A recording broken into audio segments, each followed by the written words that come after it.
Hey guys, and welcome back to the Midnight Lobby, where gaming, real talk, and strange questions all end up in the same place. Tonight we are opening up with the Game Corner with a topic every gamer understands: bad teammates. Then we're going to move into general talk, where we're going to talk a little bit about our hometown of Virginia Beach, and closing the show by asking a dark question: are ghosts real? And I promise you, our stories are going to kick ass.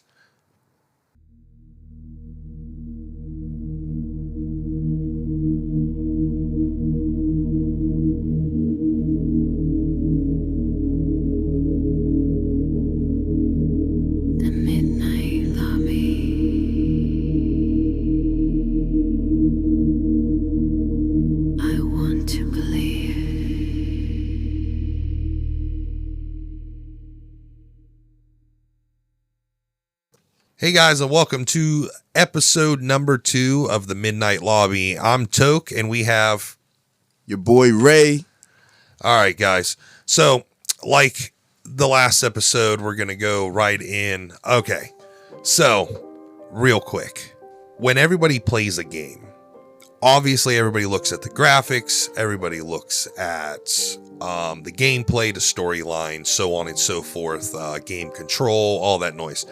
But you know what kills me about a multiplayer game, dude, is bad goddamn teammates, man. Whew. Terrible, terrible bad teammates. So that is going to be the focus, is bad teammates. Real quick, what, in your words, Rhay, what condones somebody to be a bad teammate? Like, what are the parameters for you for a bad teammate? It all depends on the game to me. Okay. True that. We'll start there. Because somebody could say because you're not playing well enough. Yeah. That's definitely probably 55-60% of it, people saying that you're not good enough. Also, if they don't listen to not a command but a request, I'm asking you to do something because we're on the same team, if we're randoms or not. Honestly, I would say one of my biggest pet peeves is people that run into a firefight or a battle, die, and then ask us where we are. Okay. Okay. I dig that. That's a good one. No, okay. Feel you. See, I'm on the same boat. I believe it's depending on the team and the circumstances of the game you're playing. Obviously, if you're playing like team deathmatch, it's whatever. You go balls out. You get as many kills as you can to get your team the win, the dub, whatever. For me, it's like the lack of communication is the number one for me as well. So like you're just playing and all of a sudden somebody veers off and you look at your mini map and his shooter thingy is going off and you're just like, what the hell is going on here? And then you're like, where you at, yellow? And they're like, dude, I'm over here. And we're like all over here. Yeah, it's just terrible stuff. So lack of communication. So we'll go through. On a second note, to defend the yellow, I used to be that in Fortnite, and so everybody would be like, let's say they dropped on the mansion this season, I'm over on the mountain, but that was strictly because I wanted my own loot without it being taken, and I wanted to attempt to try to get some of my own kills. Okay, so right there, that is the exception to the rule that we talked about pre-show. Beautiful take on that, by the way, but that's the exception. I get that because I am a person of that sometimes, especially we'll go Call of Duty for me, Rebirth Island. I definitely don't land with my team in Rebirth Island because of the size of the map and the loot on the ground. I definitely don't want to drop into a spot with 4 people trying to get guns. So I go by myself, but also with coming to that, you have to have a certain amount of confidence as a player to go, can I win a 1v2, yes, a 1v3, a 1v4? Well, in Rebirth Island, I can do that. Not to toot my own horn, but I have that confidence that I can at least win a 1-on-2. Nah, I feel you on that. That's what I was going to add as well, because at that season, I didn't do that well. I couldn't even do a 1v1. So I was getting beat on and definitely getting put in rivers and trunks or whatever you want to say. I was getting mashed up. But yeah, they definitely were getting upset that they had to res me. And at that time, we couldn't buy reboots or res you without having your card, so you literally had a time limit on it to get the card. Well, I think it made us better players in the end. But like, so now today, I can fight a couple squads by myself. But back then, I could barely do a 1v1, so I shouldn't have been doing that. Well, no, I feel that because like there's certain seasons like in Call of Duty where there's like certain type of gun, like basically the meta guns and stuff like that. See, to me with Call of Duty, I'm an anti-meta gun user. I like to get a gun where I can formulate to being able to control everything about the gun, and it doesn't matter if it's strong or more tactful. Yeah, it's just, for me, it's just sometimes I use guns in multiplayer or Rebirth Island, Resurgence, anything like that. But I've also taught myself to, when I do aim, to go for the head, because once you hit the head once, you break all the armor, and then you only got a couple shots to down. So you have to gear yourself with the non-meta guns on your shot placement, because if you shoot them in the leg or the arm, you're losing against the MK25 right now. I got you. So the MK, just for the purpose of like the MK is so good, I don't want to use it because everybody uses it. And so I use other certain assault rifles and stuff like that, but it's just shot placement. That's me. So I scoured Reddit. I actually use Reddit for this. Of some of the biggest, I guess you want to call it, categories of bad teammates. The first one is a no comms teammates. Basically, they hear everything, they say nothing, and somehow vanish when the other team needs them most. I'm guilty of that, but I have mitigating circumstances. I could say I'm a no-comm teammate strictly because I am random to you. Okay. Okay. You know, or then there's the flip of the coin where I exhibit panic breathing first form through the fourth, and that's when I'm screaming, cursing, and doing a lot that you don't want to hear in your headphones. So I like to be a little polite at times. Okay, fair enough. I get it. I always try and use comms as much as I can, but I gauge it with randos in the beginning. If everybody's talking, I'll turn my mic on. And if nobody's talking, I'll have my mic muted. But I will, every now and then, if like the ping of something won't suffice with my team, I'll click on my shit and go, hey guys, we got a team in this building right over here. And they click it back off. And if they hear me, they hear me. If they don't, they don't. Yeah. So that's about it. But when I go into a game with 3 other people that I play with, all comms are on. All comms, like definitely. We are a type of, like, our group is, hey, look, if you don't got comms, like, you need to either get comms or you need to, like, not play with us, because we like to talk. And it's all good, because I play games where I played with 3 randos that didn't talk, but they pinged the hell out of everything. Like, everything was perfect. But like, that was like the one of like 100,000 chance that happened. Yeah, that we all understandable. could coordinate. Like, I've seen the same thing happen before as well. It's like that coordination just falls into place. Everybody's pinging. Da da da da da da. I've even seen a team that I've been on full of randoms where we all dropped in separate spots, like all over the map. This is Fortnite, of course. This current season we dropped all over the map. I usually like to go to the lighthouse, and by the end of the game, we ended up finding each other. Nobody died, which was crazy. We ended up finding each other, and then we ended up being able to hold it down and keep everybody up and win the game. Which is, honestly, I mean, if you can do that in a video game, you can do that in real life. Obviously, it's going to take more try hard in real life. Just shout out to you never giving up on your hopes and dreams, everybody. Right? True that. All right, so the number 2 one I found was the hot mic menace, which Reddit calls it. Basically, loud music. You got somebody in the background in the kitchen yelling, and you're getting the feed from the yell, and it's just messing everything up. Like the keyboard warrior that we call them, like you're sitting there, you're playing a game, and you get into a hot fight, and all you hear is of the guy's mouse. Oh, he's keyboard. Sweating. Yeah, he's the sweat guy. It's like The big question, and I found this question by a Reddit user. I'm not going to put his name up there, but the best question I found was, is bad audio worse than no audio? Audio from your teammate? Yeah, like your teammate. I would say no audio. He's a hot mic. I'd say no audio is better than bad audio. Oh, fair enough. Because I have a daughter. Shouts out Sharky and Mika the Great. But she likes to, be a kid. So she's having fun and playing with her kittens or playing with her toys.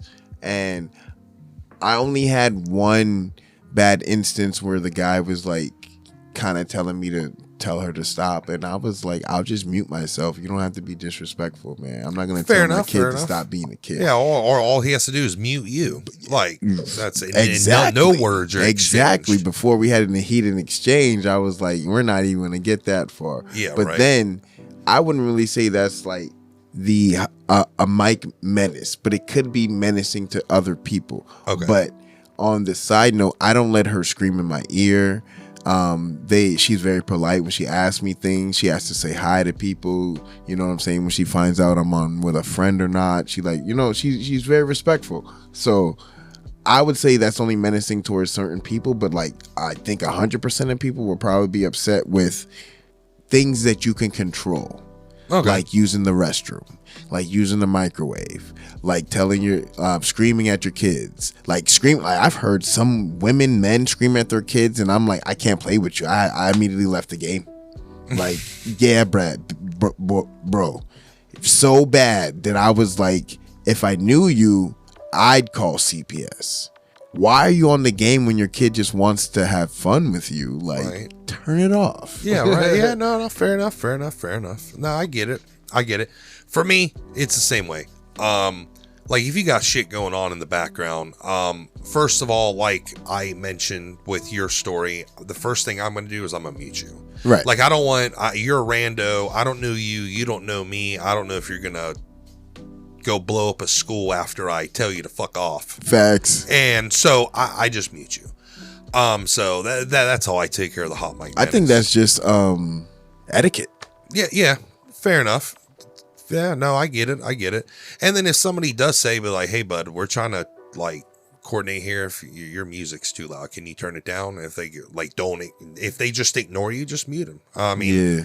And it's crazy. Okay, and that takes us to this. To me, is top 3. Yeah, at least top 3. The loot thief. They take everything that is not nailed down, and here is so real quick. So what I did is I took the most popular question on Reddit and I attached it to the thread I was in. Okay. So the most popular question is stealing from your own teammate unforgivable? Like they know you don't. I keep having a 1-in-1 answer, but honestly, I'm gonna just go straight up. This is unforgivable because I know back when I didn't play Fortnite, there was teammate damage, like, and so I'm gonna shoot you if you take my good mint gun. Like I'm just gonna take you out of the whole game, and now you got to start over. You're back in the lobby. Yeah. So no, I get it. Shout out Dragon. I hope you hear this one day, pimp. But like stand next to you while you open your chest, and then so the chest will immediately give you some gold blocks, and it'll go to him because he's standing there. The bullets for the gun will go to him because he's standing there. Oh yeah. If they have any kind of projectile shockwaves, they go to him because he might have them carried. And then when you look at the gun, he's gonna look at it and decide if he wants it or not. So I mean that's all fun and games, but like he won't come to you like a random and just snatch your stuff, especially off of a kill. Like if you killed somebody with a better weapon, like if let's say you had a common pistol and he had a epic pistol towards yours, and you're like, of course you're gonna want to. And Fortnite is different colors. Common is gray. Your epic is, but it's 1/3 to best. Gray, green, blue, purple. Like orange is gold, and then gold, and then it gets exotic with like this funky blue color. Oh, okay. A pulse rifle is an exotic weapon, and it helps you run faster. So you can see, and a common gun is something that I have to shoot you twice out of the clips, or one whole clip in the head to get you. Oh, so okay. That's kind of like the variation between then. But like it honestly, shouts out to my boy Flock as well, because he taught me that it doesn't matter what color gun that you have in the game. It just matters how accurate your shots are. But if I take an opponent out, you should give me the chance to decide if I want the weapons or not. If I open a chest, just stay away. When I leave, you can go there. But I'm the type of player, since I started with a lot of players that were weathered in the game, I would give them my gun. To this day, I'll ask you what gun you prefer. And if it's a gun that I also enjoy, I'll probably, depending on how I think we gauge our skills, if you're better than me, I'm going to give you the higher level gun and I'll take the lower level gun. If it's two different guns, I'll give you that gun that you prefer and I'll take the other gun. You know what I'm saying? I want to win this game. You know, I'm not trying to be selfish, but I'm not going for your kills either. I'd rather everybody just, you know what I'm saying, participate and do what you're supposed to do. But unforgivable. Okay, fair enough. Okay, so I'm not even gonna rehash that. So take what he said, but put Call of Duty as a factor as the game, and I 100% agree with you. Like, there's nothing else I can say. Like, you said it perfectly, but just take Fortnite and put it as a Call of Duty, because they're mirrored. Because Call of Duty's the same way. Yeah, gray, bro. blue, purple. Well, it's just, except for they don't have like a gold, like they have gold as like their final weapon thing, mm-hmm. But after gold, it's exotic. Like there's like nothing in between gold and exotic. Like, yeah. So, but I agree. Okay, so I think 99% of all first-person shooter gamers online have done this, but the next one is the solo hero. Okay. So the most popular question about the solo hero, and real quick, the solo hero is basically you got a 4-man and you're running and all of a sudden the guy just goes full sell, just no comms, full sell into a room of like 8 people. That's your solo hero.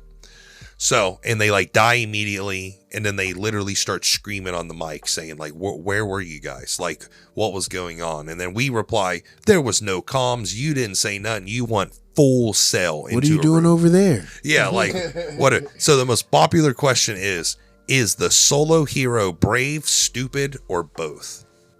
I've met each one of those categories.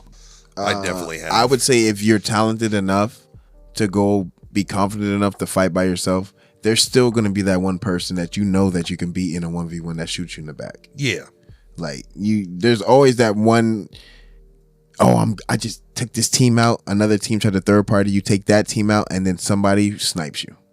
You know what I'm saying?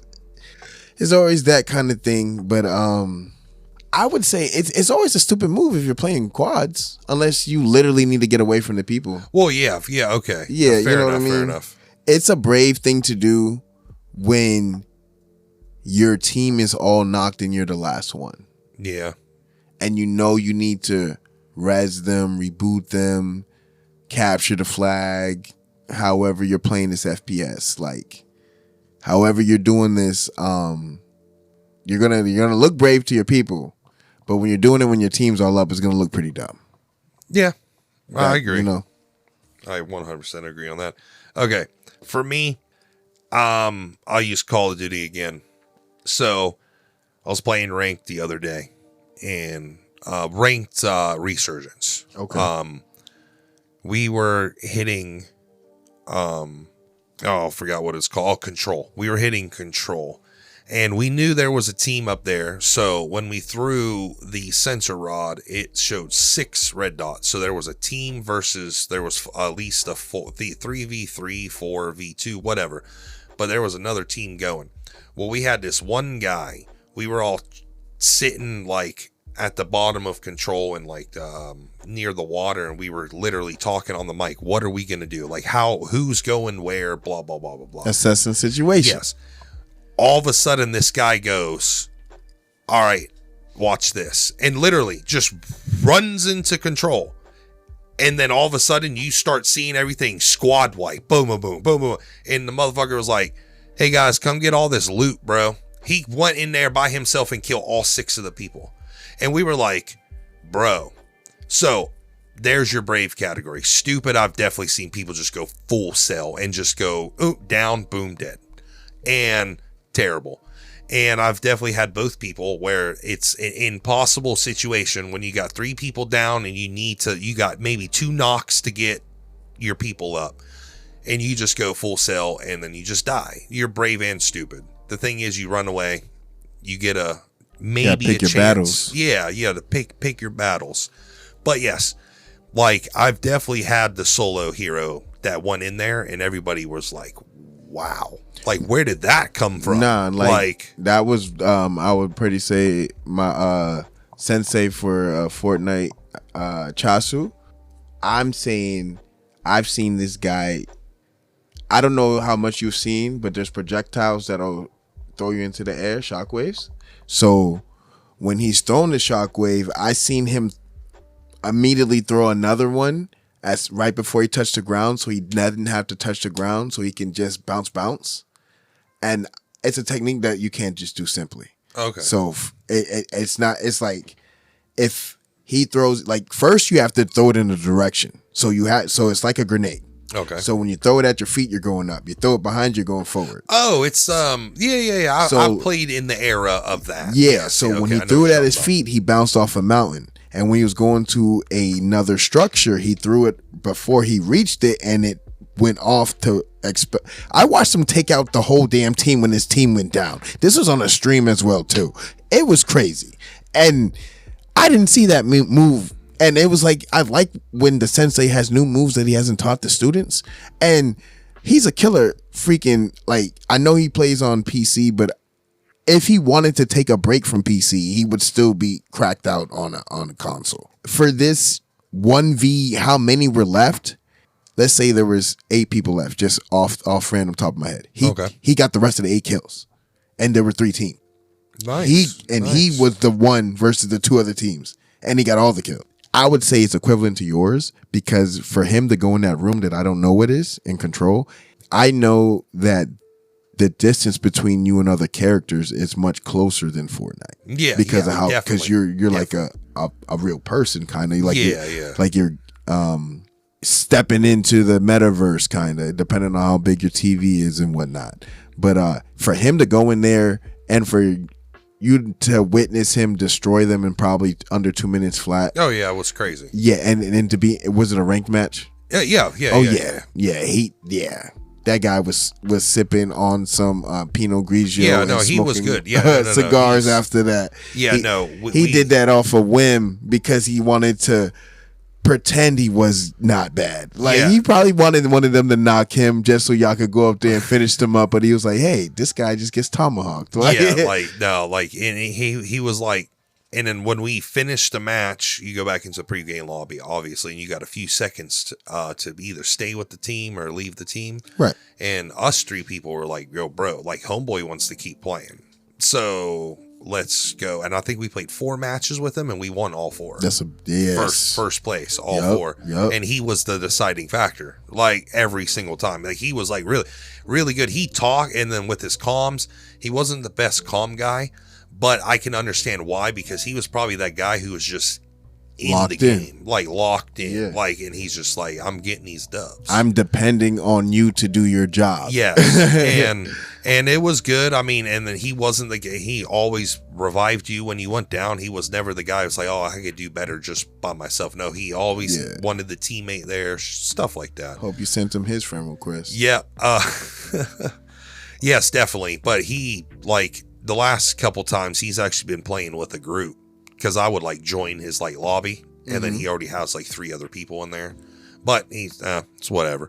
But and then from the solo hero, we're gonna go into another, and these are the people that get quick muted, like after a game, because you gotta like judge the game, and then you go, okay, he's a mute, like, we're muting him. I don't even care, we're muting him.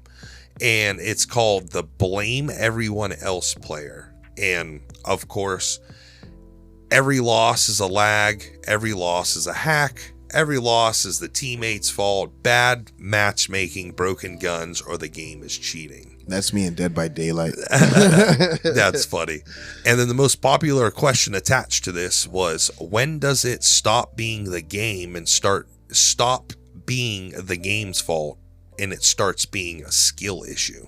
As soon as they install the game. Yeah, exactly. If they know it off rip that they're trash. I don't care if it's 2K. I don't care if it's Madden, Forza, Need for Speed, Injustice, Dragon Ball Super. I do not care. If you know you're not good at a game, don't pretend you are. Yeah, true that. And if you used to be good at a game, get your bicycle wheels, take the training wheels off, and start talking your CAD shit like you used to back in the day. Wear your championship, talk it like Stone Cold Steve Austin, and crash your beer cans. But if you're not that good, relax. There's still time for you to get better. Because those players are probably the most loneliest men, I would say. Because I don't really hear too many girls that I've ever been in a lobby with blame other people. They usually just laugh. They usually just think it's all comical if they get knocked by somebody that's better than them. Yeah. I don't really hear too many girls. I mean, I don't hear too many girls complaining about that. I hear mostly boys complaining about it. And it's always, where were you guys at? I knocked 2 of them. He's one shot. You go over there for the first one shot guy and he has full health. That's not the guy I knocked. The guy he knocked was the guy who rezzed the next guy that got knocked because of an explosion. Yeah. Maybe the car blew up. Okay. So now you're fighting a whole squad for a guy who's screaming at you to res him, but you have a whole squad coming at you. So I'll pick you up and just throw you so they don't blick you up anymore, get the couple extra shots and take your life off. Try to throw you so another player can get you and fight the team. I'm not about to pick you up and try to run from a whole team with you. Well, now you can get in the cars. So if the situation arises, we can run and I can res you. But if we're in a firefight, that guy's going to have to hold his tongue and just watch what happens. If I get knocked, we're dead. If we lose, we're out the game. If I can stand tall and do that and get you, well, then I'm a legend. If I can just beat them and survive and get you back, well, I'm a legend as well. It all depends. But those guys need to start getting better at every game. Yeah, I feel you on that one. Honestly, it's real gaudy that back in it, because I don't know how placement is in pubs for Call of Duty, but they say there's some little algorithm or whatever. But when I first started, I only played against bots, quote unquote bots. Yeah, rookies. Yeah. So I was losing to them. So and that was about 2 years ago. So now it's a lot different now. Yeah, I can get like a 12-piece, 18-piece for a game or play solo squads because the team decided they wanted to leave me because they died early and stuff and left the game. So I blame people when it's actually their fault. So I can put myself in that category, but I don't blame you when I miss a shot and I lose. I blame you when you're standing in front of me and absorbing all my bullets. Oh, yeah. I blame you when you jump in the car and leave me and there's people shooting at us both. Or if you just bring the killer, the war, whoever monster to us. And then I end up getting clipped up anyways. So I feel that. No, I understand. Yes, the person who blames everybody. I have said it. I have been that person, but I don't just sit there and just blame it. Like I'll be playing, I'll get killed, and I'll be like, oh, there's no fucking way. Facts. And it's whatever up there, but I'm not sitting there saying, hey guys, I lost the game because of a cheater. No, I lost the game because he was better than me. That's just how I see it. There are the glitches and cheaters out there. So y'all out there, don't think you won't get caught like Jay and Silent Bob. Right. I feel that, dude. Can't even play Smash Bros without somebody glitching towards the end when you 3-stocking them. Come on, son. I feel that because the rampant amount of and a lot of times it's really not, they're so subtle now that obviously it's like, man, he's either that much better than me or there's something going on. But that's word. There's plain, for me with Resurgence is the most used one, and one of the hardest actually to prove is wall hack, where you actually see the outline of the person through the wall the whole time. You basically, when you are playing the game, you know where everybody is at any given point on the map. Like, you can see their little like skeleton, little outline. It's pretty well. There's a guy. This is shameful to Twitch, in my opinion, but there is a guy on Twitch who actually openly cheats on Call of Duty, and you can watch him and watch his screen, and then it shows you all the, and they pay him to actively cheat on Call of Duty. It's and like, he'll show you, he'll come up and be like, hey, I got banned, but I bought a new IP address so I can play again. Why can't those cheaters just be in a lobby with other cheaters and then they cheat on each other? Well, the big thing is, who's the best cheater? Yeah, I'm a Call of Duty person. So I don't know if you know, but about a year and a half ago, they did that. They would put them in a shadow lobby where they would put all the cheaters or thought to be cheaters into these matches. And then the people who weren't actually cheating, maybe because because I'm not sure if I was in one, but there was one match where I played and I survived for a little bit, but there were cheaters all through the match. Like, everybody was cheating, and I was able to kill some of these cheaters because I was just a little quicker than them and shit like that, but they were actively cheating. And then in Resurgence, you get to respawn, so you get to watch the kill cam and then respawn, and you're like, yeah, fuck that cheater, I'm about to go kill him. So you chase him around the whole map. But a lot of the players that weren't cheating got put in these lobbies as shadow bans, and they were complaining, and they basically were trying to do a lawsuit by saying, you can't prove I was cheating, I shouldn't be in this lobby. And they were like, no, you cheated. And they're like, no, I didn't, I don't cheat. And then it turns into a lawsuit. Damn. And so what they did is they took away the shadow ban lobby, but they did a shadow band still where your what do they call that shit, like when you're searching your ping or whatever, when you're searching for a game, your ping is picking up other pings to match with and stuff like that. Yeah. What they would do is purposely put you in a back ping, like that you'll be pinging a game at like 152, which is terrible. So they force you to quit or burn your IP address or use what do they call those, VPNs. I got you. Yeah, so the worst out of all of them, real quick, the summit to finish this topic up. The worst one, in my opinion, the number one, is the rage quitter. Damn right. And for me, I was guilty of it today. I was talking to Rhay off mic about it. I actually had the solo hero, the blame everybody else player, and the loot thief all in one ranked match, and I was just like, this is terrible. Like, and I started like raging, like, fuck you guys. That's not rage quitting, bro. That is called being human. And like, I didn't even go through this is how bad I was. Like, I mistreated my PC so bad. Like, instead of going to the start shutdown, I went to the little switch, the hard reset, the bad one, and I clicked that. I wanted my game off that bad, bro. So, so real quick, what's your take? What's your take on rage quitters? I've been in matches with rage quitters. I've been in duos. I'm saying like knee deep in the trenches. Oh, where are you? I'm over here. Doo-doo-doo. Now he's not. Oh, I shouldn't have died. Quit the game. Oh, I've won 7 of games like that. I literally have put 7 of those games on my back.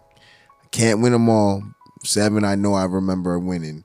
But like the rage quitting, I mean, if we're in competition, Mortal Kombat, you rage quit, bro, get off the game. But when you rage quit in Smash Bros, it penalizes everybody. Oh, okay. When you rage quit in Dead by Daylight and you're the killer rage quits, you win. But if you rage quit as a player, they penalize you too. So it's minutes to hours to days that you cannot play these games. When you get penalized for rage quitting, because people are getting, like you do it in like FPSs. I think it's just you go back to the lobby. Well, it's if you quit out of the game in Call of Duty in a ranked match, if you quit out of a game before the game ends, you go back to lobby and you can't click a rank for 30 seconds. I don't know if it does that. I just know it's an automatic loss to you, and you don't get as many points. And you get the automatic loss. Yeah, you don't get as many points as you're supposed to get. But and instead of 1 star going down, like in your ranking system, it's 2 stars that goes down. I think, and that penalizes you hardcore. Like a couple after the loot goblin. But yeah, rage quitting, like, people need to understand, like, grow up, man. Like, I can see a child doing some stuff like that, or I can see my man Toke over here having 3 players you don't want to ever see in the lobby on the same team as you, and like to save his sanity, he had to hard reset the whole PC, which he had to second guess anyways. Like, I'm pretty sure he didn't want to do that. No, hell no. But that's like worse. Rage quitting, like, bro, just go read a book then, fam. Like, you know what I do when I get upset with a game? I turn it off and do something else. Yeah, me too. And then tell myself, go back and play it later. Yeah. I let it bother me that I lost that way. And I go back and feel triumphant when I win insurmountably. So, you know, just set goals for yourself and don't let it take you out. I dig it. So, real quick to end it up, I don't know if Rhay was doing it. I should have told him to do it, but I don't know if Rhay was doing it. I wanted to to finish up in like 30 seconds. I wanted to rank them. I did a ranking as I was going, and my ranking was number 1 was Rage Quitter, 2 was Loot Thief, 3 was No Comms, 4 is Hot Mic, number 5 is Solo Hero, number 6 is Blame Everybody, and number 7 is oh no, there's no number 7. I don't know why I put a number 7 down there, but I did. So that concludes our game corner, and we will be right back after these messages. And welcome back to the second segment of the Midnight Lobby. All right, so we're just, of course, general talk. So I want to do something. This is the dad in me. Make sure my kids are safe when I can't be somewhere where they're not, because I am a card-carrying member of the Second Amendment, and I would like my kids to be protected at all times instead of sometimes. So I'm going to go into... of course, this show comes out of Virginia Beach, Virginia. So our annual budget just got passed, and it's $2.5 billion. So let's start with that number. So our annual budget for the million people in Virginia Beach is $2.5 billion. And that goes towards, your schools, your public works, your police, so on and so forth. It just goes all the way down. So what I'm actually proposing is... I'm a firm, they tried doing this before, but I am a firm believer of armed guards at schools.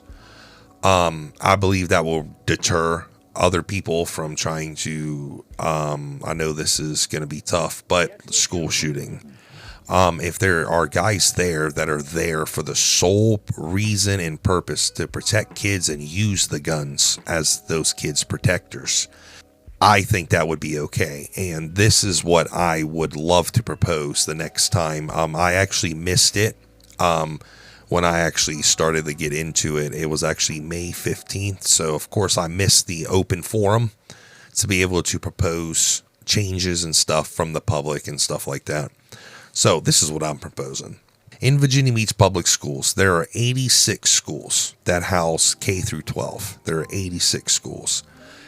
I propose we start at least one. We're going to use the conservative amount of 1 armed guard. In the addition of the current resource police officer there with a gun as well. So it'll be 86 schools and 86 armed guards. So you have to hire 86 people. I'm not going to go into the specifics of how you're going to hire these people, but let's just say they pass those specifics they mandate from the government. They pass it.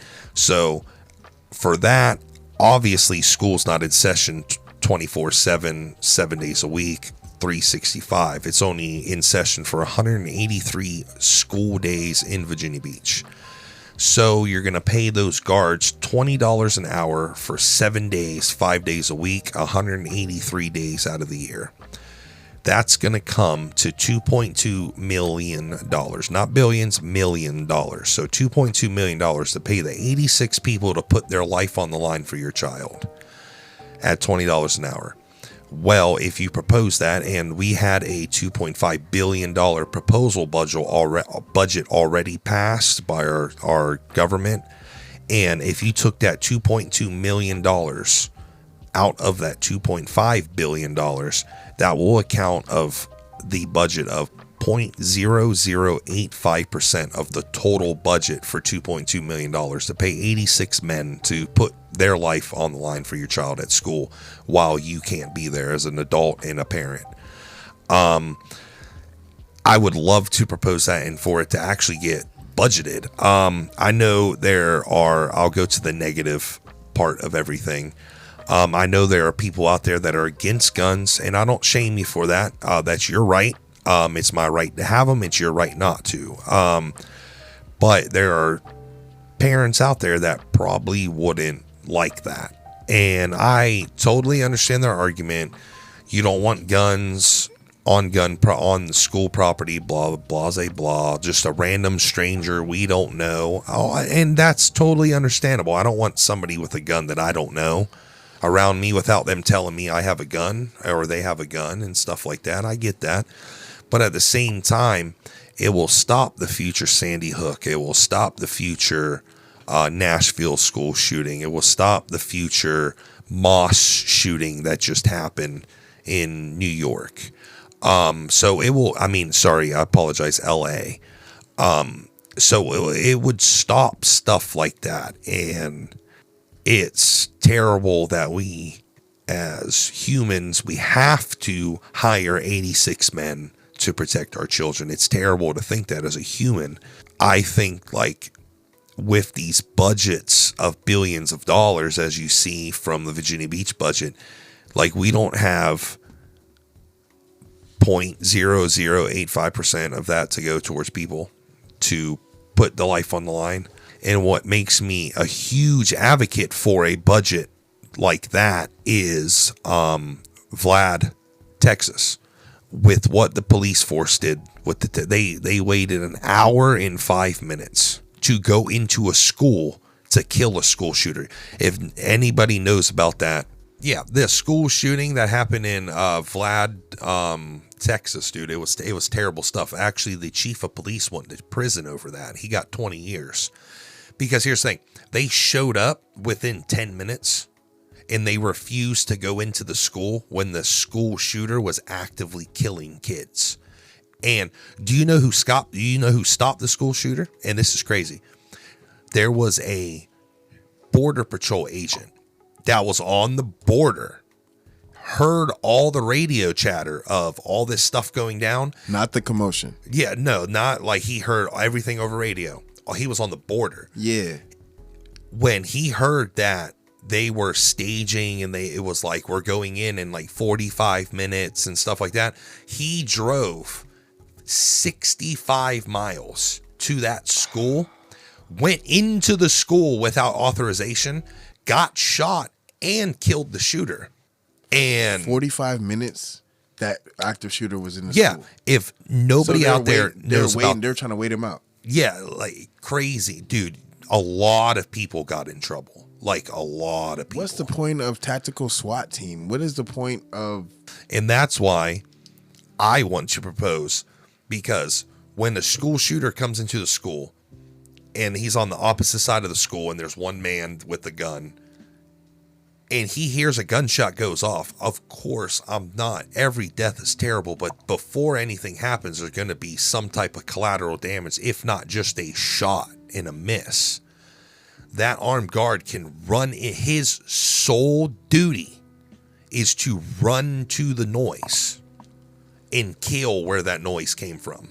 Whoever exerted that noise is to die before another kid gets killed. Because what the police are going to do, they're going to go in there and they're going to search room to room and they're going to be hearing gunshots, but they know the gunshots didn't come from the room, but they still got to check the room. No, this sole purpose guy, when he signs up for this job, is you are to run to the assailant and kill him as fast as you can. Kind of like a air marshal. Yeah, basically. So they should have certain qualifications. Yes, to be able to, not just specificity, but like a lot of qualification. Yes. Not a lot, but enough qualification from gun handling to like even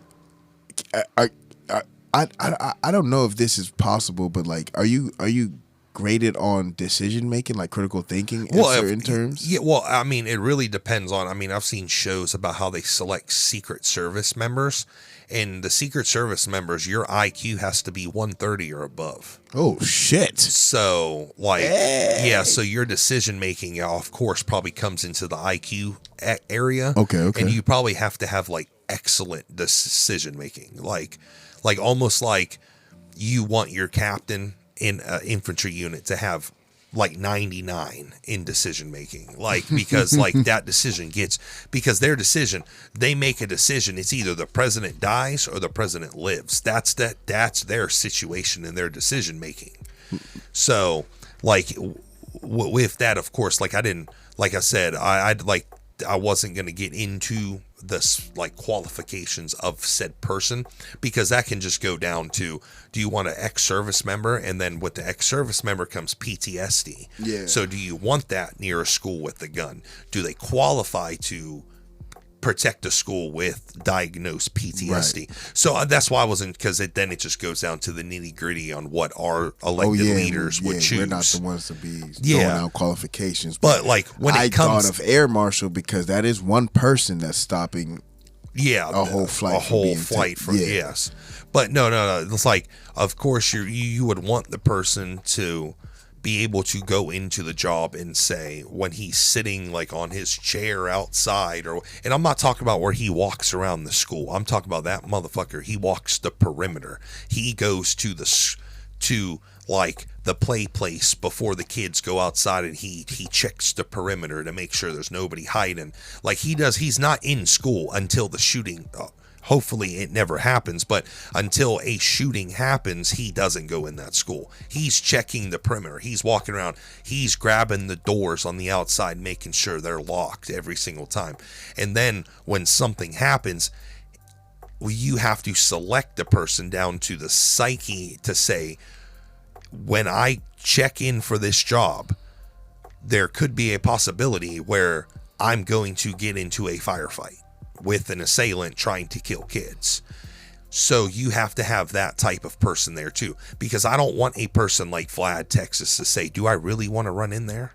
You need your own force for this, though. Yeah, like the police unit would need to have a separate force for this job. Yes, see, and then when it breaks down to the reason why I say on site is you eliminate those crucial moments. Yep.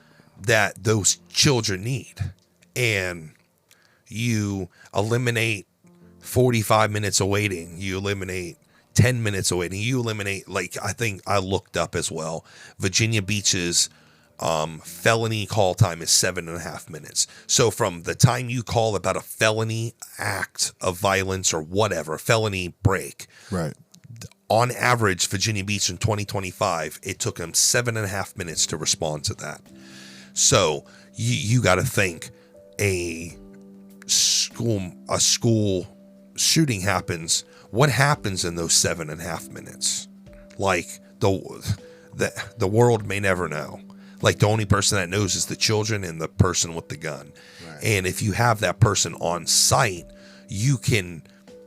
instead of it being 7.5 minutes, it can be 7.5 seconds of response time, because I know he's human. He's not the Terminator. He's not there. He has to find it. He has to take time, and he has to eliminate a target. But instead of waiting on SWAT or waiting on your first responder, like, you just take that 7.5. Like, to me, 7.5 minutes is worth the $2.2 billion. Like, to eliminate the 7.5 minutes, I would pay $2.2 million for that if I had the money. I would. Oh yeah. And that's honestly, you could actually generate enough of that money to open up, like I said, like its own faction. Yeah, like that could be something that could actually be. They could be a separate from the police, from the fire department, and they'd be like first responders, but it'd be like their own actual, they're not bounty hunters or anything, like they're a whole league of security. Elite security though. You know what I mean? Like, and I'm not trying to have people walking around like Punisher shooters and stuff like that, but active people that are actually be honorable and like that's actually good, because then that like company would go like, okay, well, this week or this year, Malibu Elementary, Larkspur Elementary, Virginia Beach Middle School, they're contracting an on-site operator. Right. And then you give the school, like, I know it sucks to say to give the school the choice, but give that, maybe that could be, I guess, could get passed easier. Give the school the choice. Give the PTA meetings, like, hey, do we want an on-site armed person on our school? Yes, we do. Okay, then we go buy one. Or you go contract one. Sorry, no, but you go contract somebody, and eventually you get enough people, enough good operators, good around children. You can even get the people who interact with the children. They walk around, they check the classrooms, right? Stuff like that. You can get those kid-friendly people in there. Show like the kids that they're actually being protected. You know what I'm saying? Show the kids that they have some reinforcement when they come to school, that there's not even going to be a tolerance to bullying. You know what I mean? Like, they can actually have an open range to learn and to have fun and to go home and still be safe the whole entire time. Yes, exactly. Because I got some hellions in multiple different levels of school, and it's always like, because I'm not going to let it consume me as a parent, but it's always there. Like, just because of the rate of America right now, it's just always there. But the big thing is Virginia Beach, we don't have that type of violence, and that's good. Like, we have your typical gun violence, like your shooters and killers and stuff, but you don't really have like your nightclub shootings, and it's just stuff like, the stuff you see around news from around the United States. Like, we really don't have that type of violence. I mean, everybody got their bad neighborhoods. I mean, stuff like that. Honestly, in the last couple months and weeks, we've been having a lot of, like, I'm saying, like, Navy officers trying to find 14-year-old girls. They've been finding child trafficking rings. And there's been a lot of more shootings. Not even just team takeover kind of stuff, but like people actually losing their lives. Like, I think it was a local convenience store where a woman just recently lost her life, being shot behind the counter. Oh wow! Yeah, I think that was in Norfolk. Oh man! Yeah, and like a prestigious place, not like in wealth, but like in nostalgia. Pretty sure a lot of people recognize the place. Rest in peace to that lady. Rest in peace. It's getting bad because summer. Yes, and there's a correlation between all of that. More crime, more summer, less stuff people have. Since you're mentioning that, I want to just real quick pivot into something that actually, it's not scary. It's because to me, I'll like, okay, I can't say what I want to do, but yeah, they wouldn't like me. Let's just say that. But it got me startled enough, because you really don't see this, but just for you, I don't know if you heard about this, but over Memorial Day weekend, there was a neo-Nazi march in Virginia Beach on 38th Street. Yeah. I know everything was within their rights. Disclaimer, I am not protecting what they believe in. Real quick, over here in Kepler B, we don't have that shit. That shit is gross. But I'm not condoning anything. But everything, I guess, because everybody didn't really hear about it, because of course they followed the law. They did this, they did that, they did their racist shit. That don't happen in Virginia. No. In Virginia Beach. Okay, I can't call for Virginia, but for Virginia Beach, that don't happen. We don't have racist people marching in mass in Virginia Beach with like the neo-Nazi flag and the swastikas and stuff. We're not Charlottesville, Virginia people. We're not part of that group. Like, we don't know. But that's getting kind of scary. that like something like that is like vibrating itself towards like basically a city, a melting pot. Like a little metropolis right here that has so many different cultures and people. Like they're bringing in even different restaurants from like South Africa, and Mediterranean places. That Mediterranean chicken by my job, dude, on that strip, dude. Oh man! Hey, shout out Meza on that good spicy hummus too, fam. Right? Yeah, like right. What? But like just to give it on a little good note, like there's definitely some great things in Virginia. We just got to keep it safe. We just got to keep it protected, and we honestly just got to look out for everybody.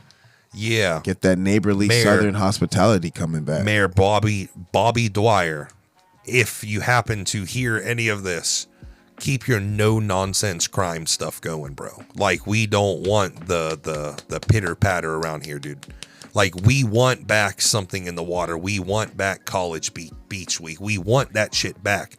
But it's that old, I forget, I'm not even going to name her, but it's the person you beat to become one of our Virginia Beach's greatest mayors to that no-nonsense crime. Keep that shit up, dude. I am backing you to the fullest. Just keep your police in check, dog. That's all I ask. Big facts. But anyway, real quick, go ahead and talk about what you're going to talk about. On a little lighter note, this weekend we're having the Jackalope Festival. It's free, honestly, and I think that's going to be a big thing for everybody because you can save your money and spend it on other things. Right. But there are tickets for like I think signages and meet and greets and stuff like that, VIP passes if you want to spend a little bread. It's the May 29th to the 31st, starting tomorrow to the rest of the weekend to the 31st, like I said. Some of the like sites there's gonna be a lot of athletes. Like when I'm saying athletes, from surfers and skaters like Bob Burnquist, Virginia Beach's own Sean England, a couple other ones like Lynn. I cannot pronounce her name, but I'm gonna say it's Wormel. I hope I'm not pronouncing that. Wormel. That's what I think. I can't see it, but it probably sounds like. And there's Wormel. Also a Kenya Sesser. I would love y'all to meet these people and find out how rad and radical they can actually get. That'd probably be balmy. Well, I don't know if we can say that. Let's say it could be a little nitro. How about that? There you go. Honestly, it looks like it's going to be a great time. It's next to the oceanfront. There's also Atlantic Surf Park out there if you want to copy and go see all of that. But I mean, honestly, it looks like it's gonna be like a Project X weekend going on this weekend. So hopefully everybody stays on their best behavior and the drinks are still popping with a lot of alcohol. Right. Yeah. So I myself were probably gonna venture down there Saturday before work. Go there too. So and I was starting 5 o'clock tomorrow. So I wanted to go down there and see when people are skating because hopefully get to see Mr. Bobby Burnquist. That's right, bro. Hit it. Yeah, we were talking before the show back in Tony Hawk Pro Skater days on the P1, P2, and all that. We both used Bob Burnquist. He was my favorite. He had to me the best like special. I mean, from the boy with this, I liked his style from the backwards cap to the glasses, but I think when I liked his persona so much that I looked him up, and then I started finding other skaters that I liked. Yeah, okay, you know I feel what that. I mean? Yeah. Like I don't trick, but I longboard and I like speed, like going down hills, going in declines. I'm not gonna say which ones, but I'm mainly on speed with the boards and stuff like that. I've definitely been on cameras letting people do tricks for the cameras and stuff like that. But I honestly like not talking about Tony Hawk not being one of the Legends GOATs as well, because it was his game. But I'm saying Bobby Burnquist was, Brazil, Bom dia, shouts out. But I honestly got more into skating because I didn't know who he was. So I did like my research and back then found out a little bit more about them, and then realized how much I liked skating, and then found out like Andrew Reynolds and Jeff Rowley and Kareem Campbell, and like just them from the game. I just realized like I want to know more about them than just seeing them in THQ. I feel you, dude. I feel that. But yeah, hopefully everybody gets out there. Like you said, it's free admission unless you want to spend a couple bucks for the VIP stuff. That'd be really cool. Like he was saying as well. Just be on your best behavior. Pick up after yourself, man. And Virginia Beach is an amazing place if we keep it clean. Keep your hands to yourself too. Yeah, not too. Every shorty wants your attention, your breath, your spiritual pressure on her, son. Like, just say hello. And if it hello, goes beautiful. There, right? Hello, darling. Hola, como está? You know what I'm saying? Like, white boy, you feel me? Outside, we afuera. Do what you got to do by keeping everybody respectful. Just stay respectful. That's all you got to do. Amen to that. And then hopefully we can bring back a lot of these, because a lot of people forgot that we lost a festival to Norfolk. And I forget what the Patriotic Festival, I believe it was. It's a festival, and I believe it's coming back now. I know everybody, probably local viewers or listeners, guys remember the Mount Trashmore fair that used to come around? Well, that's not coming around anymore because somebody wanted to bring a gun. And so that's not, and that was a couple months ago where they were arguing because the actual people who owned the fair or whatever wanted more security, but Virginia Beach didn't want to pay for it because it wasn't in their budget, and they didn't want to pay for it. So they were like, we're not coming back, and so on and so forth. But there is one coming up too. Actually, I just reminded me because my kid reminded me about it because he wants to go.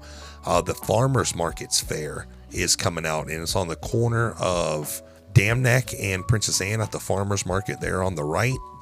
They get it's right across the street from Lansdowne Plaza, where like Best Buy and Barnes and Nobles and Five Below and all that is. It's literally right across from it. It's I just can't quote when it is, but it's coming soon. It's like a little, basically like the Mount Trashmore Fair, little rides and stuff for the kids. And then plus, like me personally, I like going to the farmer's market to get my honey for my allergies, so I don't have the sniffles all the time. I know my co-host just looked at me all weird and crap. No, how does honey help you with your allergies? So basically what you do is you go to farmers markets and you get local honey, which is made from the honeybee from Virginia Beach, from the area you're in. So what happens when, obviously everybody knows, a bee goes to a flower, it collects pollen, right? When it goes back, it uses that pollen to make honey. So inside the honey, so you're taking steroids, bee steroids for your allergies? Basically, it's basically antihistamine. A natural antihistamine. What? I gotta tell my girl that. Yeah, shouts out to wifey. Okay, real quick. You know where I learned that from, bro? This is the craziest. I was in Gettysburg. Yeah, I was gonna say it had to be somewhere in Virginia. I was in Gettysburg, Pennsylvania. Oh shit. Yeah, we were there. Right down the street from Gettysburg is an Amish community. I went there for their elderberry pie and their elderberry jam. The best. Yeah, I didn't know that was a real berry. Yeah, it's actually really good. So the guy offered me honey. And he was like, do you want some honey? I'm like, of course, I'll take some honey. And he was like, are you from here? And I was like, no, I'm not. And I was like, why'd you ask? He's like, because I got different types of honey from different locations around Pennsylvania. Ooh. And I was like, okay, well, why do you have that? Well, he told me the local bees go to the local pollen populated flowers. They take the honey. They make honey. You take the honey. You become immune to that pollen. So it's like a teaspoon or so. Yeah, you take a teaspoon a day. Do you mix it with like water juice, or you just take No, you just take straight honey. Okay. Yeah, and I learned that from an Amish man. He was a cool guy. But yeah, just fun fact out there. Take your local honey if you have builds up immunities as well too. Yes. Yeah, natural immunity. Yeah. Yes, it's one of the oldest forms of, like, forget what they call that type of like a habitual medicine, like, like you go out and you find the ingredients in like plants and then you mesh it up into a liquid and you drink the liquid. I forget what type of holistic. There you go. There you go. It's the oldest. I was pulling it up too. Yeah, it's one of the oldest holistic medicines out there and used by the Egyptians. Yeah, and they used it for preservatives too. Yeah, honey can preserve almost anything out there too, and it's one of the only things on this planet without an expiration date. If it's no additives, if it's pure honey, like if it's right out of the honeycomb, like you don't put any of the USAID BS in it, like straight honey. Like if you go get that little bear honey from like Food Lion or whatever, that has an expiration date because there's a lot of cancerous stuff in there. A lot of preservatives. I'm gonna try that myself. Yeah, dude, you say check it out. I mean, if you want to look it up yourself, I do it all the time, dude. And I have come to pass that, like with my allergy medicine, this year I don't have to take it because I stayed on the honey. You gotta take it every day or it won't. Like it's just one of those things. Like you gotta take every single day. And I go to over there on London Bridge, the farm over there on London Bridge where they have the Scarefest and all that every year. Hunt Club Farms. I go there and buy honey like probably once a month.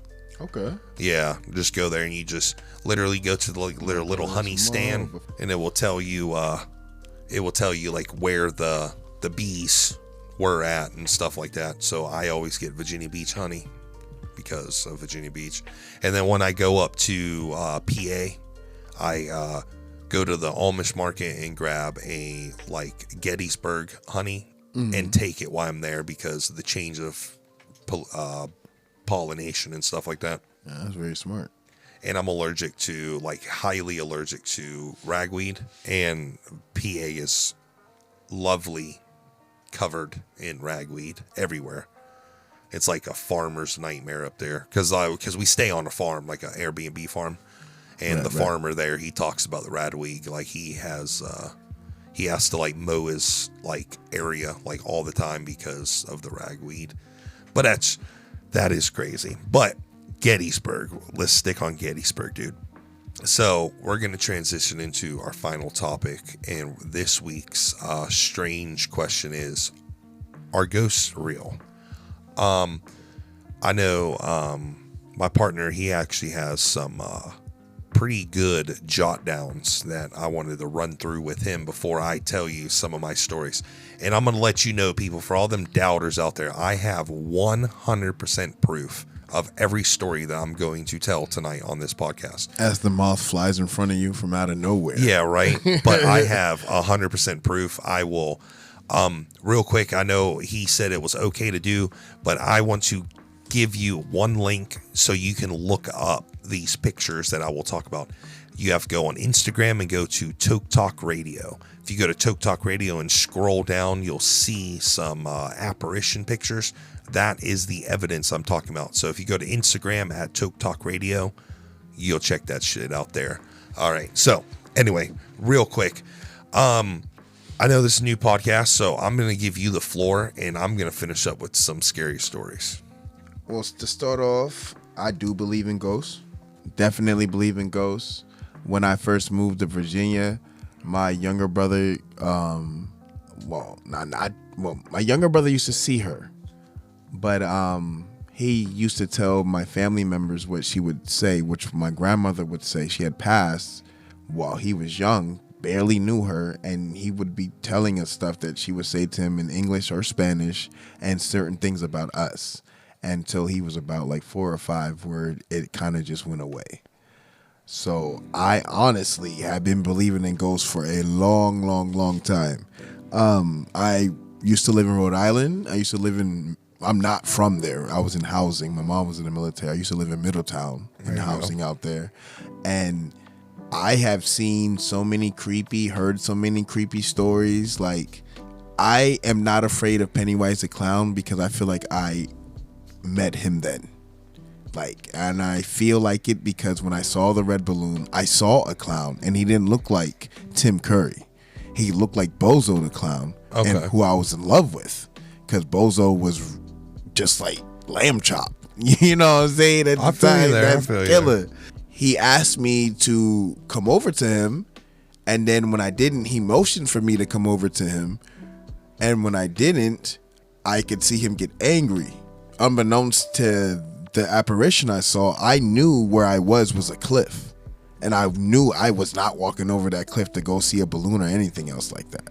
And when I told my dad, I brought my dad to the same cliff. I don't know why Middletown was like this, but it was weird. It was weird. It was like old waterfall, bunch of woods, but like where this place was, it was a cliff. And when I brought my dad there, it was another balloon there, and it wasn't red. It was like a happy birthday balloon, and it was stuck in a tree. And when he take it down and gave it to me, I told him I didn't want it, and he popped it and he threw it down the cliff. I definitely heard laughter after that. So I mean, and I'm not saying it's because I was in Rhode Island, but I mean, I don't know about witches, and I'm not a Wiccan close myself. To Derry, Maine. I'm not freaking Bear Samdi. Like I know what I saw, and I'm still living that life today. You know. No, I know. I get it.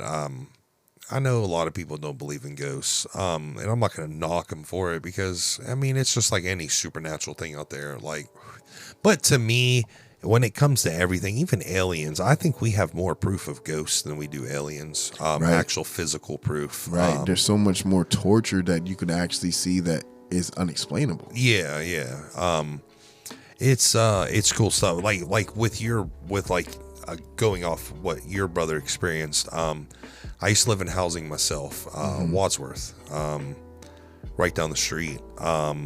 When I was growing up there, I was in high school, and there were a younger generation of kids behind me, like my brother, my mom and dad's friends had like another generation of child, like the second and third child. There was like 4 or 5 of them. And we were the only one that didn't live on their row of like 8 houses. We were like kind of catty-cornered on a different row. Well, all the kids used to tell my brother and the adults that in their room they would see a tall man with a hat. All 4 of the kids did it, and they all drew pictures of this guy, and they all looked very similar and stuff. And it was like a phenomenon that went on for a little bit. Mm-hmm. And then we had this one set of Kelly. Well, shout out Kelly. But Kelly, she was like somebody who was very interested in the paranormal, so she did like a deep dive, bro. She went to like the library and they looked up historical records and all kind of crazy shit. Okay, so she found out that Wadsworth was actually built on a Indian reservation, and there was an area where it was the burial of their people. Well, in there was a description of a shaman that was part of this Indian like area. Okay. And he was a taller Native American, and he always wore a black brimmed hat. So she came to the conclusion by herself, of course, without experts. This is all her studies. She came to the conclusion that that tall man with the hat that they're seeing was that shaman that once lived on that reservation that housed us now. And we always found it pretty weird, but they grew up a little bit more. They got like 9 or 10, and then it just all of a sudden stopped. And me just being joyful and playful, I think that's called losing their innocence. That means their imagination is going, and so on and so they're growing up, as we would say today. But yeah, no, it was real weird. It just stopped. Crossing over, baby geniuses. Right. I know you mentioned another thing with everything, like. Oh, yeah. So this is when I first had my daughter with my girl. Shouts out Michelle. So the house I live in today is probably one of the oldest houses that's like on my block. I'm not gonna say from VA or Virginia Beach, but it's a pretty old house. Like my fuses are still screwed. Oh shit! Yeah, okay. It's a pretty old crib, but we were sleeping downstairs. Excuse me, because of how hot it was in the house, and we didn't have any AC, we didn't have any water, and we had electricity, but we didn't have AC unit that worked. Well, while we're all huddled downstairs trying to, take some rest. I was working at the time. The baby's being a baby, and my girl is actually being haunted by what she says is the most dangerous bag. When she tells me this story, like we revisit the story like a couple days ago, and I'm like, "What are you talking about?" And she was like, "You remember when the bag?" And I was like, "No." She literally like has me like envision it, and she was like, "I woke you up, but before I could wake you up, it was like you were in some kind of trance because you were just snoring and you wouldn't move, and I was pushing you and smacking you, and you wouldn't wake up." And she said she saw a bag, and it looked like somebody was picking the bag up and dropping it, and like a Walmart bag, and you know how it's plastic, so it's gonna float. Yeah. So for the bag to raise off the ground more than 4 times and to gently fall back to the bag or to the floor, excuse me, somebody's picking the bag up and dropping it in front of her to let her know that they're there. As she tells me this, it kind of washed over me that I just forgotten it. So I apologized to her, and she's like, no, you're good. I'm just saying something was trying to tell me something, and I hope it wasn't bad. And I was like, honestly, and rest in peace to my mother, it might have been her ask us a question of how we were doing. Maybe she was trying to send a breeze in there because she knew we were hot. You know what I mean? Like, because it wasn't malevolent. It was a peace. Oh, and maybe that's why yeah. I was able to sleep so well, because I normally am insomniac. But my girl will wake up from like a pin dropping. She has like, she doesn't, solid. It's like her body doesn't want to sleep, but she gets so much rest from it anyways. But she told me she was literally stuck watching the bag raise in front of her until when she realized she wasn't dreaming, she wasn't sleeping, she was not hallucinating, and that she was watching an actual phenomenon in front of her, and I wasn't there to protect her. She said she literally jumped on me to wake me up after that. And then at that point, she became a believer. That's like over 7 years in the making, that story brewing too. Damn. Yeah. That's damn. Okay. I feel you. I feel you there. All right. So, yeah. So that tall man, that's pretty cool. I always like experiencing the supernatural, dude.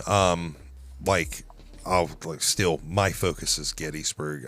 If anybody ever wants to take a nice vacation, historical valued vacation, great food, great people. What kind of food? I'm interested. All kinds, dude. I will definitely have to tell you to go to.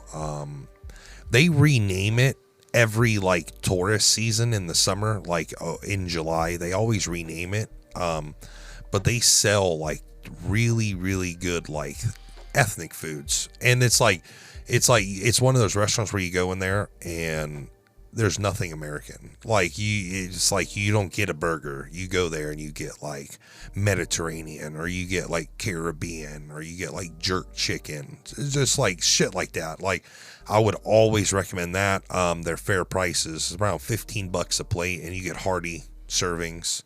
Good spot, but when it comes down to it, the most sought after adventure of Gettysburg is their freak ghost activities. Mm-hmm. There is tons of professional ghost hunting people down there. If anybody is familiar with the show Ghost Hunters, their organization is called TAPS, and they have they actually have a office there. Where you can go in there and talk to them and stuff like that. It's all, you can walk in there and you can actually hire them to give you like ghost tours, because they got like secret squirrel access to like certain hot spots that are like illegal, like that are unlawful to enter after dark. And so, but they got like special permission by the owners and the city to like go to these spots after dark and have little ghost tours and stuff like that.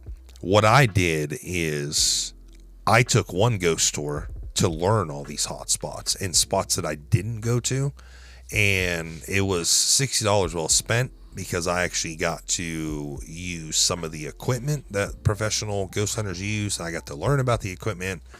I got to learn about like what a spectral reading is and all that type of noise. And then eventually, when I kept going back and it got older, I started doing a lot of stuff on my own. I'm not going to say ghosts come out during the day, but ghosts don't come out during the day. So you go to stuff at night, and you go to stuff at night without people's knowledge.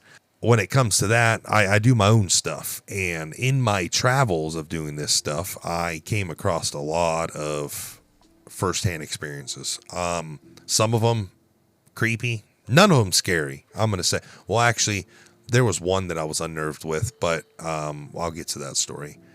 But they won't be long. I'll just cut to like the meat and potatoes of everything.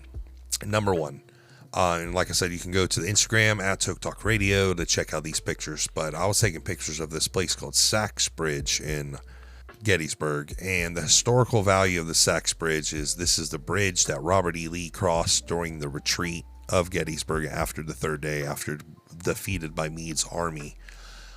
So that was the last retreating point. That's the historical significance behind the bridge. I took a lot of pictures. Of course, you take a lot of pictures, and hopefully somebody sometimes will pick something on the other end, except for humans. Well, live humans at least. I went through some of these pictures, and I found that I got a 99% full apparition of a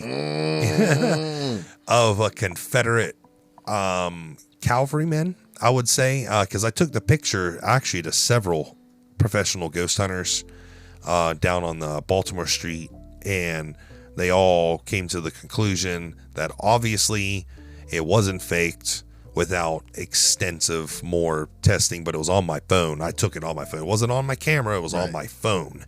Then I took it to this place called the Horseshoe Soldier, and I had a guy that knew a whole lot about Civil War. People who owned Civil War shops obviously know a lot, and I showed him the picture, and I told him, I was like, if that was a human that you could see, what would he be wearing in the Civil War? And he came to the conclusion that it could have been a cavalry officer because of the boots and the type of dress he was wearing. Not dress, people, the type of clothing he was wearing, down to the cavalry flock jacket of the Confederacy. There's one. There is a local legend on Sachs Bridge called Tennessee. He was a free black man that lived on that river where the bridge is. The superstition is that he used to come down there and fish every day, and he smoked cigarettes. What you can do is you can go to the spot where supposedly he fished from, and you can put a cigarette down, and he will smoke the cigarette down to the butt, which is kind of crazy. And then also, if you ask him to move the cigarette, he will move the cigarette, which is really cool. It's very interesting stuff. I don't know about telling ghosts what to do being cool. Like, hands down, I will 100% get the footage when I see my brother. But my brother was videotaping at the time. He was videotaping the cigarette, and we said, Tennessee, can you move the cigarette? And I swear on everything that is mine, my children, everything, that cigarette spun 360 on a pole. Like, just imagine. Like, I know you guys can't see it, but just imagine something on a pole just sitting there, and you say, move it, and then the fucking cigarette starts doing this on the pole and just spins and then eventually falls down. Well, the thing where it falls down, sometimes you can sit there and you can say, hey, Tennessee, why don't you move it? And he doesn't move it. He's smoking the cigarette. Sometimes on that pole, it will fly 15 feet. Well, where that comes from is his wife hated him smoking. So when his wife came around, she flicked the cigarette off of the pole. So that is a like local hotspot for everybody. Everybody goes, all the local people say, go to Sachs Bridge for Tennessee. So that's your cool ghost. Okay. So when you're leaving Sachs Bridge, there's this little tiny path to your left, and it goes down into the woods. Well, that path was made by the people who work the river. So they made their own path back to the other side of the river, because if you keep going straight, the river is to your side. So you're walking next to the river. On a bank, it's safe and stuff like that. Well, you're walking back. There is a local legend of this tree called the death tree. So you go to this tree, and supposedly it goes like this. The death tree was, I guess, christened the death tree because back in 1901 in Gettysburg, it was illegal for white women to marry Native Americans. Well, a white woman married a Native American in Gettysburg. Well, the people of Gettysburg did not like that. So what they did is they went and they took the man, the Native American, they put him in a sack. They beat him and they put him at the base of this tree. And they caught the sack on fire. They burned him to death. Then he took his woman, and his 2 children, and they hung them from the same tree that he was burned at the foot of. Well, the urban legend is, and I've never tried it, I cannot say that I touched it and walked away. Because I've never touched it, and I will not touch it because of the simple fact of, if you touch the death tree on your walk back, you will die. And I have looked this up in local obituaries in Gettysburg, everything.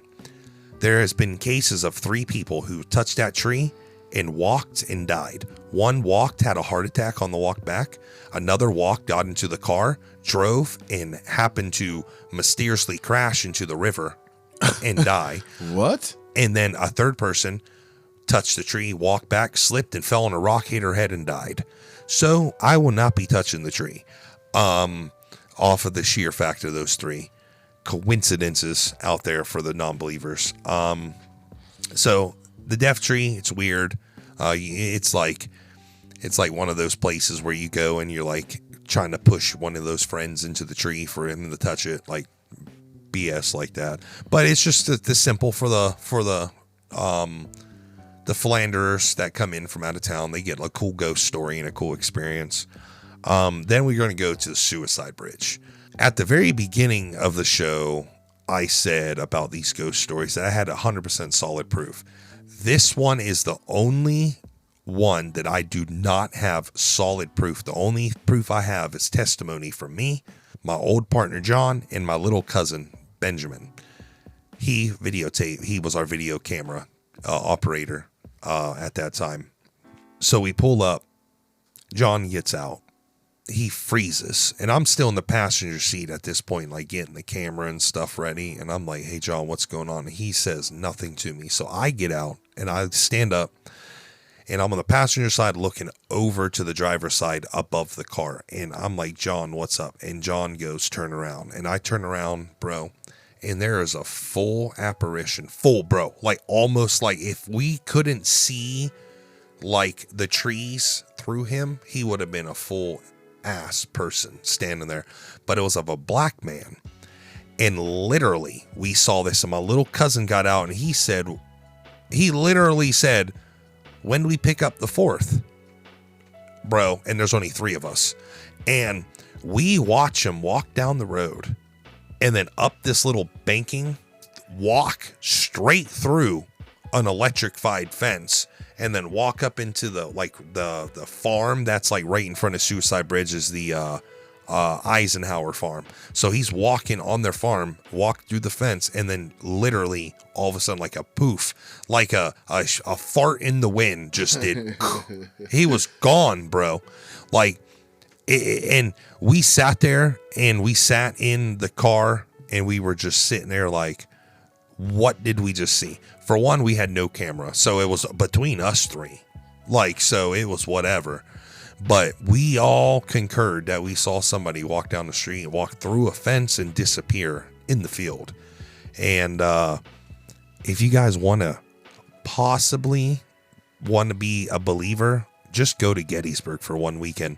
But the thing is, you got to go there with an open heart. You can't go in there saying everything's fake, because maybe nothing will happen, maybe something will. Maybe you'll get slapped in the face, or maybe a demon will possess you, or some crazy shit like that. It's just always when you go into stuff like this, man, you got to go in there with an open heart. You can't go in there, and of course you're a non-believer. What evidence will it take? Stuff like that. But you got to walk in there with the open heart of this possibly could be real. Like, you see stuff differently, because when you're looking for nothing, you're going to find nothing. Right. And when you're looking for something, you possibly could see something and become a believer. yeah, those are my stories. Keep in touch with our YouTube because I'm going to get some stuff off of my old recordings from my other podcasts, and I will put it on our YouTube channel so you can watch some of the stuff that we were actually experiencing, except for the last story of, unfortunately, you're just going to have to take me for my word. And worst case, I'll put my cousin on here one day and he can tell you the same story I just told you. But anyway, all you got to do is call him. Yeah, right. I guess. Oh yeah, true that. Yeah. Just call him. Get him on here. I need to figure out how to do that and do that. That's a fact. I dig that. But anyway, that's basically your residual hauntings that I was experiencing. Stuff built of tragedy, maybe not ready to move on to the other side, or maybe unfinished business. But most of my stuff were the repeated hauntings, they would call it.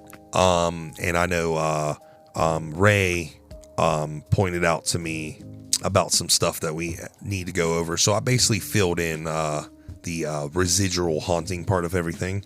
There are also, when it comes to ghosts, like ghost is like the blanket term, but of course, like when some people say ghost and some people will say demon.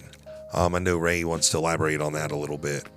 If I wanted to add anything about that, like I would ask you, if you haven't seen Insidious, to read it or look at it, do what you got to do to understand where I'm coming from. Are you talking about that case by the Warren family? The movie. Yeah, no, based on the Warren families. Okay, yeah, for the people who actually don't like movies that like to read, look up the Warrens, and it's Insidious is part of their, I guess, web of stuff. But, well, there was ghosts that were infiltrating the house, right? Then there was the antagonist that was possessing Patrick Wilson's character. I would consider her a ghost, yes? Yes. Yes. So for her to be as powerful and have as much demonic energy as she had to have another presence control her. So that red demon had a presence that was drawing all the ghosts to the house. Okay, true that. And then, but there was also another demon that was also directing different from him. Because when you do the full circle, you realize that the red demon was kind of following Elise. Oh, okay. The whole entire time. And then from Elise, it went to Patrick Wilson's character to his son. To Dalton ends up getting abducted by it. Oh, shit. Okay. Yeah, but the red demon isn't even like the epiphany of what the strength of a demon could be. And that, I'm just showing the dimensions of the difference between what I think a demon and a ghost is, and both of them can cause an hallucination just like a drug or a plant can, but vampires, the werewolves, demons like that, you know what I mean? But like a ghost is something that has lost attachment, and it gains an attachment by a conduit controlling, conducting, taking, being possessing the ghost, telling the ghost what to do. I think it like I'm glad that whenever you saw any of your ghost paranormal activities, that they weren't violent to the point scarred from it. Yeah. See, and that's why I believe they were residual hauntings, just to over and over and over and over hauntings. Yeah, like the energy from the place, the tragic pain is still residual. It still resides around, and it still is controlling certain aspects of nature and stuff like that. But I feel like it picked your cousin up, picked you up, and put you somewhere. That's not poltergeisty. That's demonic energy. Yes. I'm not saying Satan himself, Lucifer rather, is picking you up, but there are hundreds of other dark angels under there that could definitely be having an influence over something that is on this third rock from the sun. Yeah, of this third circle of hell, Earth. Firm belief that we are legion, we are one. Yeah, like we all came from one. That's why they all want us to go back to one.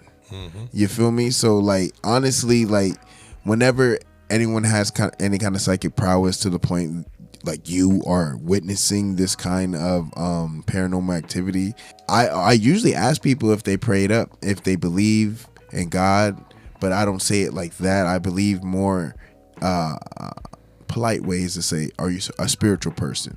Like, do you have prayers that you might say? Do you have angels that you believe look over you?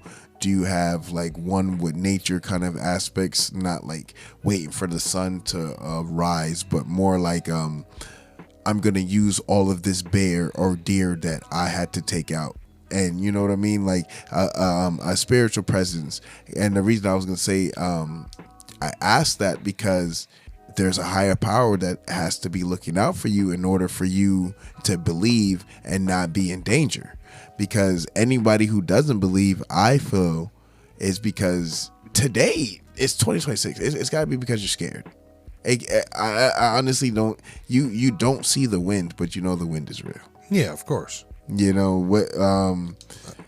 That's John 3:14, by the way. When Jesus was talking to Nicodemus. How do you know it's the wind? Because it's there. Exactly. Exactly. You know what I mean? Like, and it's not for us to be challenging our faith to believe or not to believe if it's there or not. But I think it's more for us to stay safe, because you never know what honestly could be out there to the point. And we're saying this on our dimension, our reality, not like out in outer space this episode. Because on this note, are we Johnny Depp in his movie with rituals, or are we going to exorcising demons and stuff like that in our lifetimes? Like, they're making money off of stuff that could normally be taught to people, like not trying to banish demons, but the knowledge. There's no Latin, it's a dead language. There's no Sanskrit, we don't know what they're saying. But we honestly know that just opera was written mostly not just for beautiful music, but to soothe spirits into the other realm. Like putting pennies, gold, silver on people's eyes so they're able to pay Charon to go over the river Styx. Yeah. Like, that wasn't just Roman and Greek. Pay the ferryman. Yeah, exactly. Like, everyone has a ferryman, but they just call them a different name. Yep. They all have certain aspects of gods that are different names, but like, I honestly don't want to get too enthralled with this, but like, I don't want to offend anybody either, but there were angels that were in heaven that fought with Satan, that when they lost, they were going to be forgiven. And since Satan knew he was the only one not to be forgiven, he stole those angels and brought them to earth and under earth with him. And now I believe a lot of them became bitter gods. Yeah. Like the Greeks or the Roman gods, or honestly, Zeus isn't a god that you should be following. Ares isn't a god that should be making sacrifices for. Yeah. You know what I mean? Like, why are we cutting ourselves for Odin? Like, I'm not talking about anybody who believes in these people, because you can honestly say who I believe in is somebody who's not true and pure or even real. Yeah.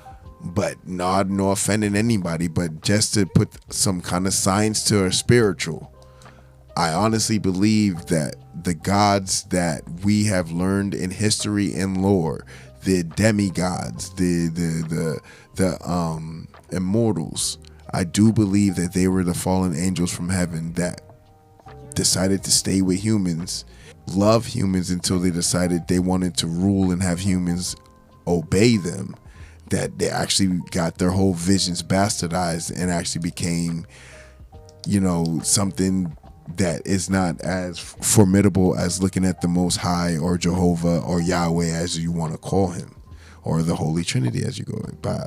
But so honestly, so basically you're saying like the Watchers, the guys who fell down to earth and mingled with the humans. Yeah, because they beget giants. Yeah. And giants beget. Yep, exactly. And if you look at all that lore, that's straight. Most historical, like even Japanese history with not just the sun and the sun and the moon god, but I'm getting a little tired. No, the sun you're and fine, the moon bud. god, but also with their yokai and their demonic presences, and even the Onimas. You know what I mean? Like, somebody saw a creature that looked like that one. Of course. And I don't want to say that they're praying to that person. That person is giving them benevolence without it literally being like a sacrificial way of you gaining a power. Yeah, of course. Okay, fair enough. So, I mean, when it comes to demons, I think when it really comes to when you call it a demon, because of course you got a poltergeist, which is like a steroid ghost, basically. But like, no, I get it. I'm when it comes to the realm of theology, I am a firm believer that demons on this earth are either fallen angels or they were the bastardized sons of Lucifer, like his commanders and generals, like, like Baal and Beelzebub and people like that. I believe those can be demons. Of course, in the time of Jesus, down in like Cana and stuff like that, they worship Baal big time, because Jesus took his followers there, and that's where they actually pronounced Simon to Peter, the rock. That was outside the temple of Baal, and I believe like those false idols, as people would call them, they were fallen angels, the Watchers, however you want to see it, and they became like Rhay said, bitter gods. And they went around and they falsified the word, or the Torah at the time, and they wanted to falsify that, and God was a jealous God, and they started maybe their own religions, Hindi, however you want to say it, Taoism, Buddhism, stuff like that. Well, I mean, when it gets, I'm talking about, I can't strike down Buddhism, because Buddha was an actual person who started a movement, and you can't compare him to Jesus, but you can compare him to Jesus by starting a following. So he was an actual human being on this planet that started something. But those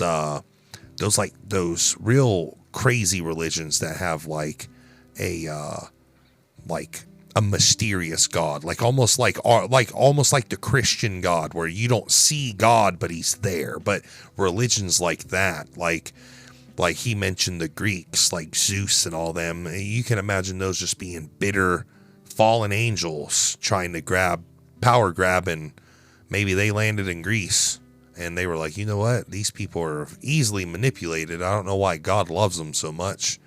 Let me manipulate them to do this. And then you get like he mentioned before, like your child sacrifices. Why are you cutting your hand and bleeding on this and that? And you can say that about the Christian and Jewish religion. Oh, why are you going to cut a goat's throat for this and that? I mean, I get it. I understand it. And it's all the way around a form. And even to me, unbiased with Jesus and the Christian religion, I'll be unbiased for a second. The Jesus and Christian religion could have been just like Buddhism. Jesus was a normal man. He was a carpenter in life. The most intelligent human being on the planet just happened to be in Judea at the time. And he just occulted a following. And eventually that religion became very popular with people. It's just like the LDS church, and it's like they're popular to some, but not to all, but they're still big enough to make an impact on this planet. I really wish in our world and time, when people said the word religion, they would think of Bushido or ninjutsu. You know what I mean? Fair enough. Like training. Yeah. Like monks. Yeah. Okay. I would feel like, and not just because they're praying, but because you're becoming the best at something. You know what I'm saying? You're becoming your daimyo's right sword. You're becoming the father's scribe. You know what I mean? Like, I wish religions weren't so you would follow, but it's because you follow the religion, not so the religion is being followed. Okay. You know what I mean? Yeah. And then I wish if you were to speak of like Christianity, Judaism, or even Catholicism, like you would say you're being spiritual instead of saying religion. Okay, you know fair. what I mean? Yeah, fair enough. I get that. Like somebody who like John Wick, his religion, way the gun. Way of the gun. Way of the gun. You know what I'm saying? That's his religion. Yeah. What's his like name? A samurai. Oda Nobunaga. Yeah. Way of the samurai. You know, Bushido is his vision. You feel me? Like you can even go with like what's the Monkey King?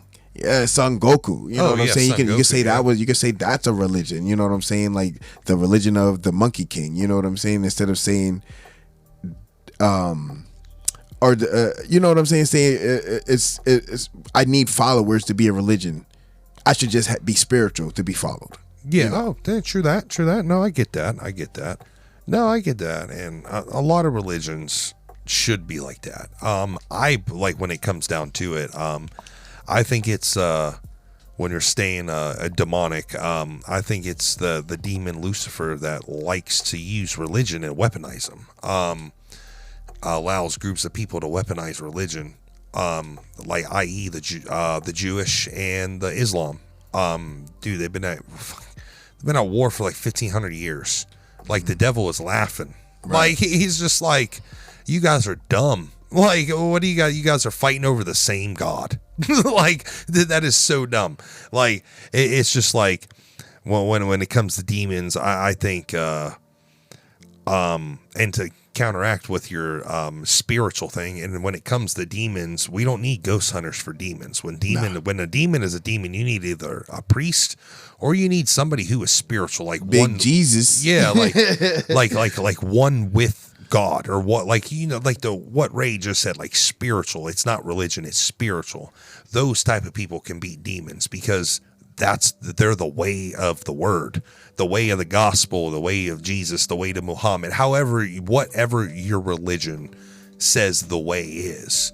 And that's just me being unbiased because I still have my questions, and I know hopefully Jesus forgives me, but I still have my questions about it. Like, was Jesus really the Son of God? I mean, it's just stuff like that. But do I believe that you believe that Jesus Christ is the one and only way to heaven? Yes, I do believe that. But it's still enough, and hopefully I have enough time to actually find the truth before I enter the spiritual realm. Ashes to ashes, dust to dust type deal. A lot of the times, the way I look at a lot of stuff, real quick to end it, it's either I'm going to close my eyes and I'm right and you're wrong, or I'm going to close my eyes and I'm wrong and you're right. So it's just all about it. But I understand why people cling to religion, because they want to be right. Because here's the thing, if they believe they're right the whole time, when they close their eyes and they're right, they're right. Like, it's just everything that they try to not shove down your throat, but everything they were trying to preach becomes true. And now he's like, oh, I'm right and you're wrong. But if you're a spiritual person, you wouldn't shove that in somebody's face. You'd just really be right or wrong. You know what's wrong because you are human. What's right is actually considerably dependent on your own like decisions, like your own mind. Like God gave you, your God, whatever who you believe in, gave you the right mind to make the decision of yes or no, of can I or should I not. Like, and whoever you give your prayers to should be the only one to criticize you in any kind of way. No one should ever demean you for whoever you believe in. So yes, off that, we'll end it on demons because we're getting kind of close here. We'll end it on demons. So real quick, of course, we actually said the end at the beginning. Like he said, Ray believes in ghosts. I believe in ghosts. He told some stories. I told some stories. Those stories, evidences will be on YouTube later this week, and those pictures again are at Toke Talk Radio on Instagram. Don't give me a like and follow. That is a dead channel. Make sure you give us the like and follow over there at the Midnight Lobby on YouTube. Lobby outside. We got through some pretty stuff, and you got to hear about our glorious Virginia Beach and some stuff that's happening around. Make sure you guys go check out all them athletes down there on the beachfront. Starting tomorrow at 5 p.m. till Sunday the 31st. It's all free. It's free to the public. Make sure you bring your friends and family. Have a good day. Keep clean. Don't do nothing stupid, and keep the cops out of everything. Next week's episode will be up next Friday. And hopefully everybody listened to our last episode. And the last episode was the top 10 games of the 90s. And hopefully you guys listen to that over there on our YouTube and the Midnight Lobby. So go over there and check that out. Make sure you give a like and a follow. And always remember to question everything.